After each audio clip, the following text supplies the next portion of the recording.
በንግድና ኢንቨስትመንት መስኮች የበለጠ ወደ አዲስ ምዕራፍ ለማሸጋገር እንዲረዳ የሀገሪቱ የንግድ ምክር ቤቶች የጋራ የንግድ ካውንስል የተመሰረተ ሲሆን ዓላማው ሁለቱም ሀገራት የንግድ መረጃ ልውውጥን እንዲያጎለብቱ፣ የኢንቨስትመንት አማራጮችን፣ እድሎችን የሁለቱ ሀገራት ተጠቃሚ በሚያደርግ መልኩ እንዲጠቀሙ ለማገዝ፣ የሥራ ፈጠራ እንዲያበረታቱ እና ምርቶችና አገልግሎቶችን እንዲያስተዋውቁ የሚችሉ ኤግዚቢሽኖችን በጋራ ለማካሄድ እንደውም ንግድና የንግድ ውይይቶች በሚጠናከሩበት መደላድል ለመፍጠር ይሆናል።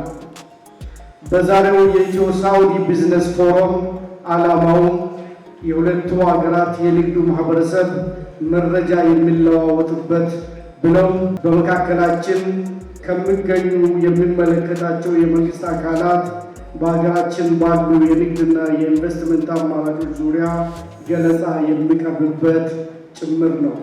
ኢትዮጵያ ለንግድና ኢንቨስትመንት ምቹ የሆኑ መልካም ዕድሎች ያላት ናት። ልዩ የመልማት አቅም፣ ሰፊና የሰለጠነ የሰው ኃይል፣ ምቹ የሕግ ማዕቀፍ እንደውም በመንግስት በኩል አስፈላጊ የሆኑ የድጋፍ ሁኔታዎች ያሉ ሲሆን የሳውዲ አረቢያ ባለሀብቶችም ይህንን ምቹ ሁኔታ በመጠቀም በግል ወይም በጋራ ከኢትዮጵያ ባለሀብቶች ጋር ማልማት እንዲችሉ ጥሪዬን አቀርባለሁ።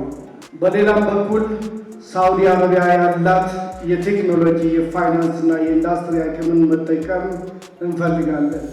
በመሆኑም ሁለቱን ጠንካራ ጎናችንን አስተሳስረን ለጋራ እድገትና ብልጽግና ልንሰራ እንደሚገባ በድጋሚ መልእክቴን አስተላልፋለሁ።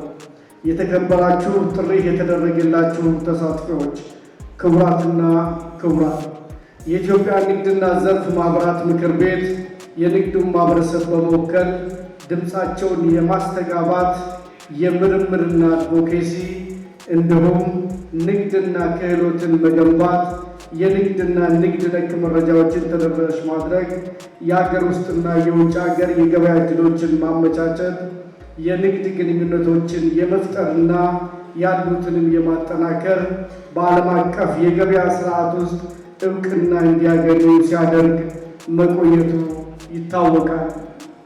በሌላ በኩል በአገሪቱ ሰፊ የመልማት እንቅስቃሴ ውስጥ የግሉ ዘርፍ ሚና ወሳኝነት እንዲኖረው የሚያስችሉ ስራዎች ደረጃ በደረጃ ሲከናወኑ ቆይተዋል።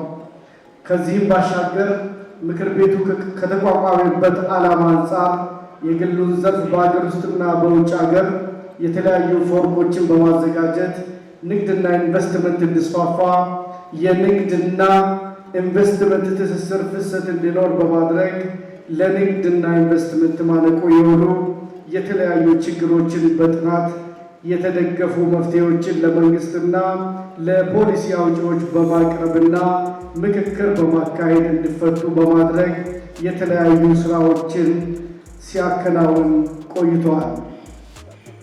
እነዚህን ስራዎችም በሀገራችን እየተስፋፉ ላሉ የንግድና የኢንቨስትመንት እንቅስቃሴዎች ምቹ ሁኔታ እንዲኖር፣ የኢንቨስትመንት ፍሰት እንዲዳብር ከፍተኛ አስተዋጽኦ አድርገዋል።